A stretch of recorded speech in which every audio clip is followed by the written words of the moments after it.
deal. Neil Brown's back next year. Tim Brando, Fox Sports. He is our college football czar for this show and should be probably around the country. Joins us again on 365 Sports. Man, this is the time of the year, right? We have the last rankings coming up Sunday, conference championship, Heisman Trophy, and then all of this stuff going on with coaches. And your thoughts, which one of the coaching hires or firings surprised you the most in the last 2 to 4 days? Oh, let's see. Gosh, that's a tough one, Smoke. Let me think about that one a little bit. I'm encouraged by the fact that Neil Brown is staying. Let me begin by saying that. But I think this is one of those situations where the new athletic director is saying, you know what, they had a really rough schedule. This is a difficult situation for them within the Big 12. That period when I saw them against Texas, they were in the middle of a road schedule within the conference that you couldn't really do anything about. And it was bad, to have that many road games in succession within the league. And, of course, the non-conference being what it is. Gosh, let me see. Which one would bother me the most? I don't think any of them recently bother me. I'm a little bit surprised that Wisconsin got rid of Paul Chryst and then didn't hire Jim Leonard, that they went with Fickle, which was very un-Wisconsin-like and really doesn't – I don't know why you would have made the change to Jim Leonard mid-season, showcase him to everybody else with the understanding that you're not going to hire him.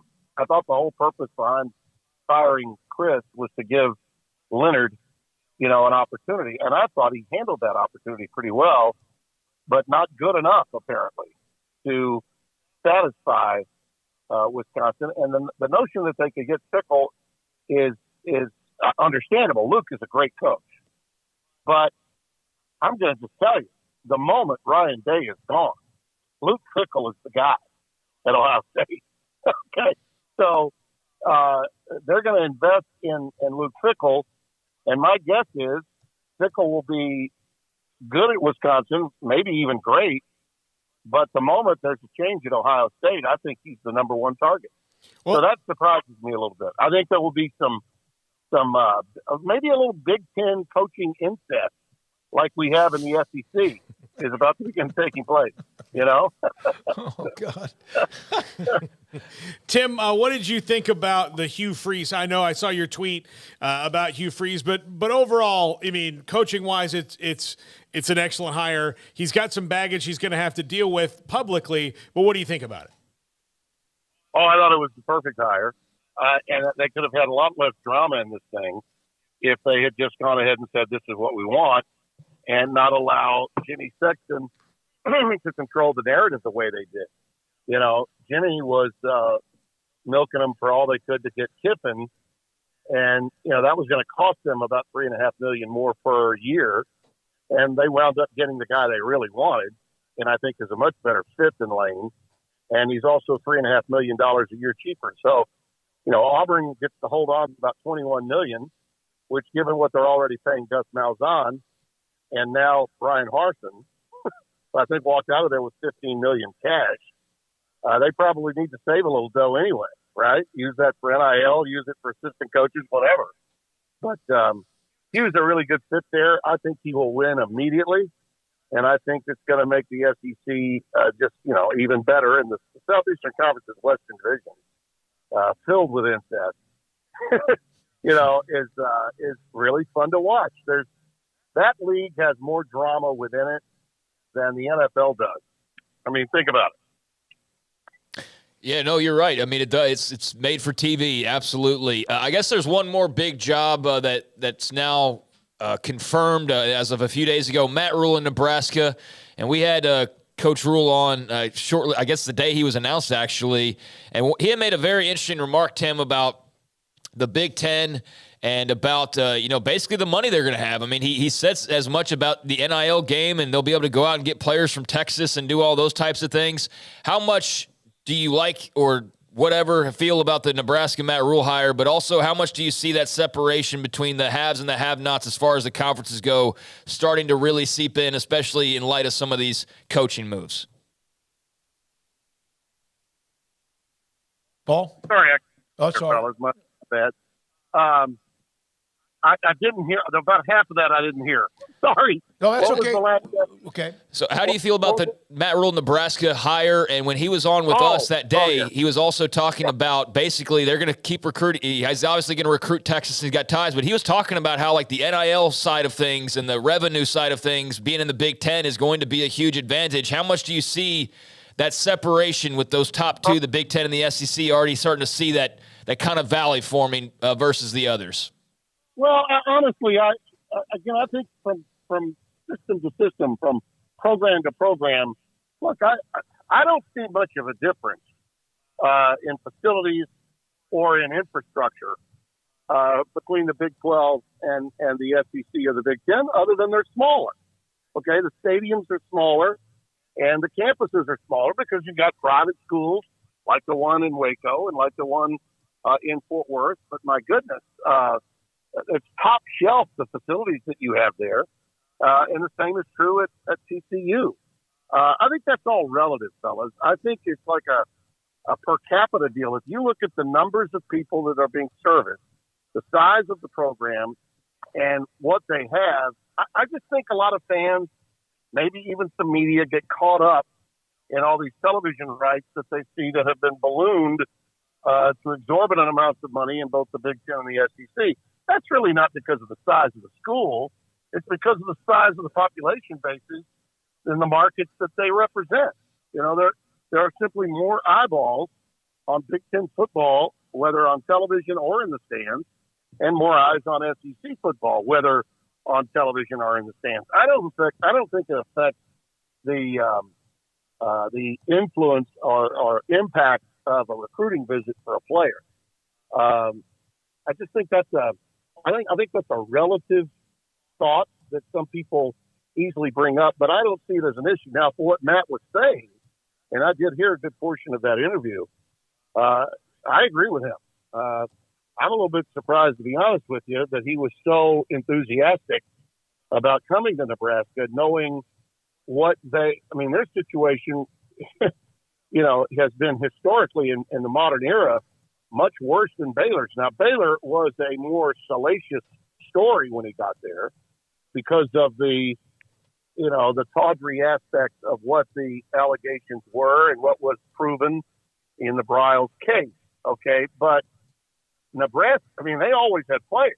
And even if you recall, Nebraska has had clearly the biggest recruiting problem of any Division I powerhouse in recent memory. And it's now gone through well over 2 decades of issues with several coaches that had succeeded elsewhere.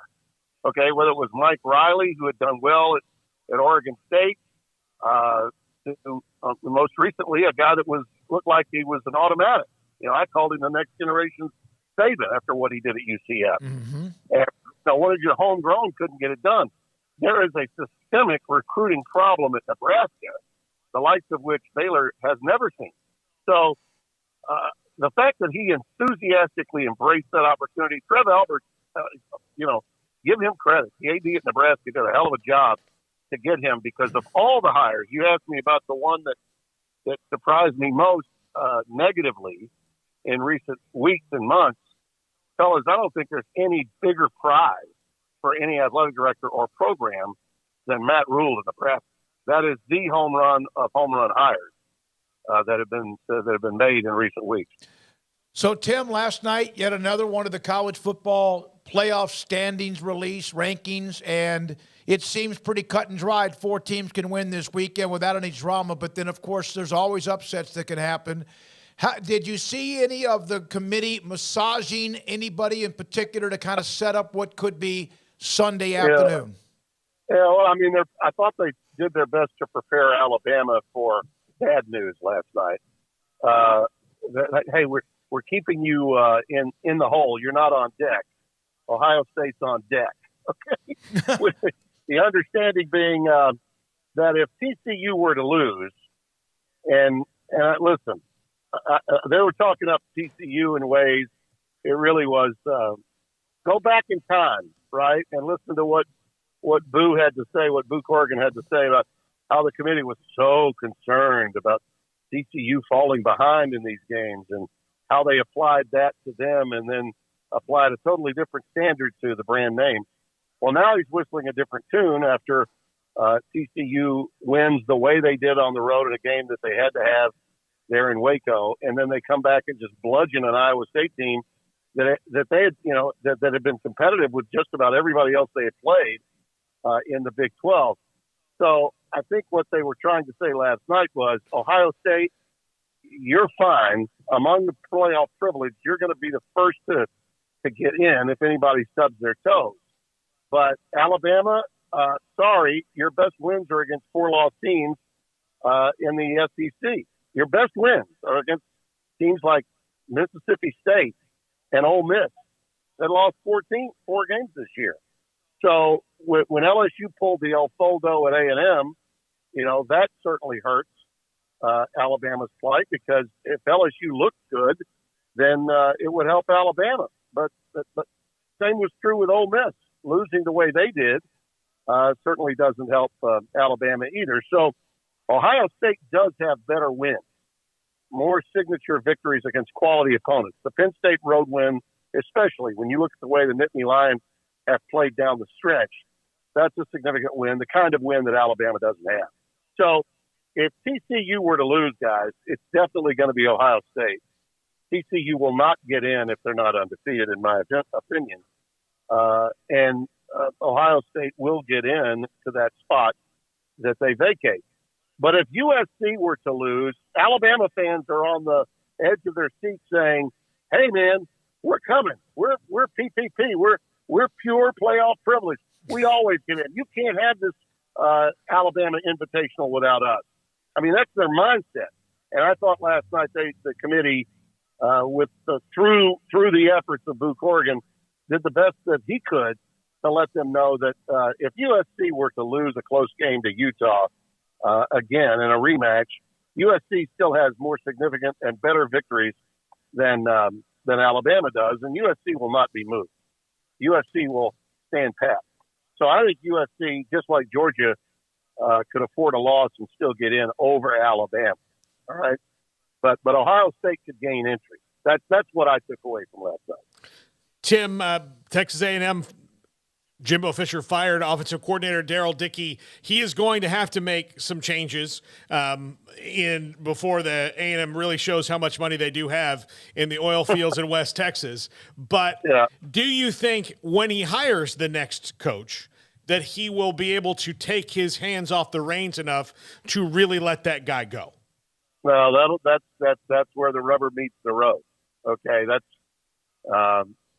he has to do what Brian Kelly did at Notre Dame after he had that 4-8 fiasco, and just kind of look in the mirror and find the enemy and realize it's him, and that he's got to make some really swift changes in the way he goes about conducting his business as a head coach. My thoughts on A&M, fellas, as you know, going way back into the summer about them being overrated, had nothing to do with Jimbo Fisher and his coaching capability. All right. It had to do with the expectation level being where it was for a program that didn't have a quarterback and had really the only credibility that the ranking had was, summertime magazines and 24/7 recruiting paraphernalia telling everybody how great your 5 stars are who haven't done anything and haven't invested into the Texas A&M program at all. Just having 5 stars alone doesn't make your program top 10. It just doesn't. And, and he got into a little bit of a mess by being sidetracked by the Nick Saban brouhaha, back in May. And I think he just was asleep at the switch there. And to some extent was guilty of hubris in the way he reacted to it. So, Jimbo's got to take a look at him. He's a good coach. He's a very good coach. I'd still say if you said top 10 current coaches in college football, does Jimbo belong based on resume and based on accomplishments? Yes, absolutely. But in today's game, with the changes that have been made and the way you've got to deal with players from an offensive standpoint, particularly understanding that they come in, but there's no guarantee they're going to be there for 4 years. You can develop, yes, but you have to develop and also keep them happy as you're developing them. It's not the same game that it once was. And, Jimbo falls into that age category that he might be saying the right things, that doesn't mean that he's believing in the things he's saying. And I feel the same way about Saban. These guys are, talking up NIL and talking up the portal, but in truth, they really don't like it. They don't like it at all. Tim, I was watching the Kansas State game, obviously the broadcast, and you have that game this week with Fresno State and Boise, which is a hell of a game. I'm telling you right now, it is, and I'm not saying this because you've joined us a lot, because I would say this anyway, the kind of just the chemistry with you and Spencer is truly elite. And it's almost as if you're the same person in different ways. You don't always agree on everything, but it really is very, very listen. It's a great listen. Appreciate what you're doing. And then also your thoughts about what you have this week. Well, thanks for saying that, Smoak. I'm having a blast.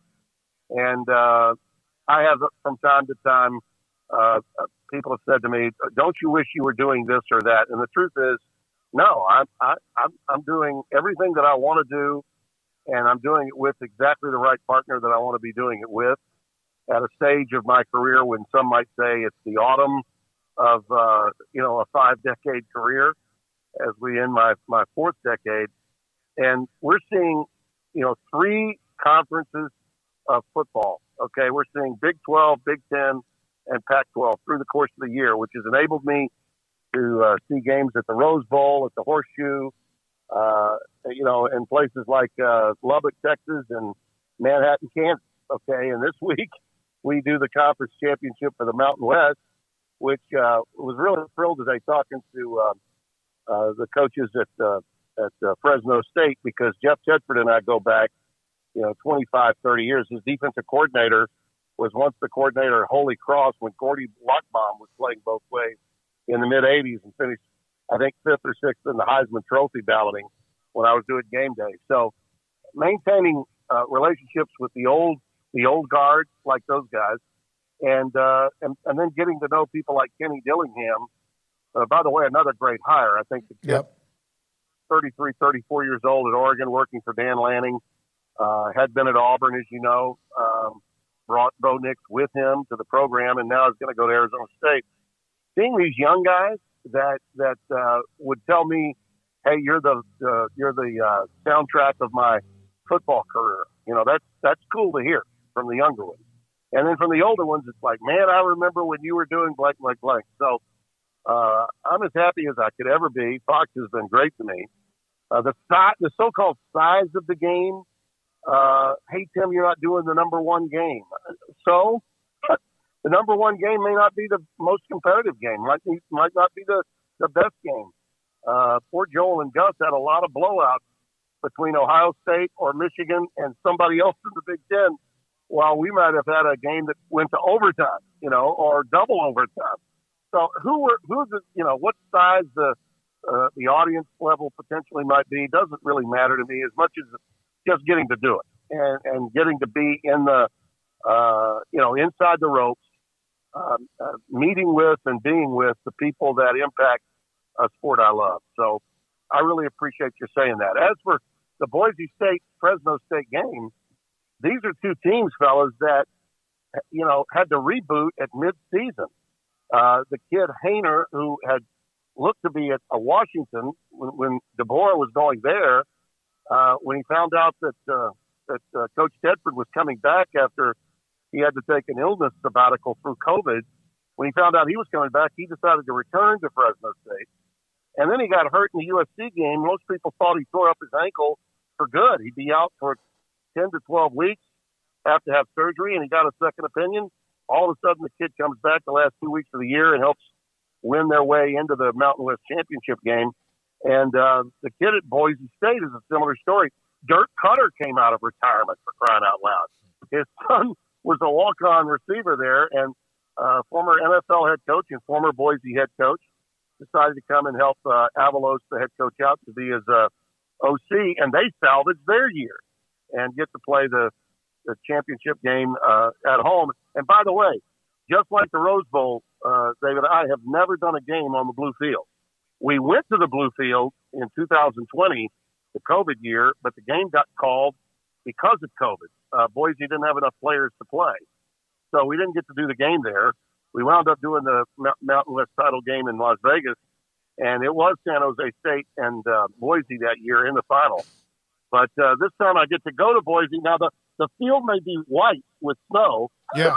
Yep. But it is a blue field still, and I'll get to see it this Saturday, right after World Cup and right before the Big Ten Championship. Tim, we've got to go, but you want to give 30 seconds to a minute on John Hadle, former Kansas quarterback who passed away, great quarterback with the San Diego Chargers? Yeah, as a kid growing up, a little bit like Bart Starr and a little bit like, say, Don Meredith, guys that when we were 5, 6, 7 years old watching NFL football, John Hadle was one of the greatest stars the AFL ever had with the Chargers, playing with Lance Allworth and Bambi in his prime and all those guys. And then getting to know him later as a coach in my earliest days at ESPN, and to know that he was so innovative and such a great teacher of the game. He influenced and impacted the game. He'll go down as probably one of the greatest football players to ever grace that state, the Sunflower State. He was just incredible. I think after Gale Sayers, he's got to be your most popular player. And then to become very few guys, David, are both great on the field as players and equally outstanding as coaches. And John Hadle was all of that. It was an honor for me to be old enough and young when I met him to get to know him both as a player and as a coach. Thank you, Tim. Appreciate it. Good luck with the broadcast this week, and we'll have maybe get you on for a post-college football standings discussion. Sure. Happy to do it. Look forward to it. Tim Brando, Fox Sports, with us, and has been with us on many times over the last couple of 2.5 years on 365 Sports. We have more to come.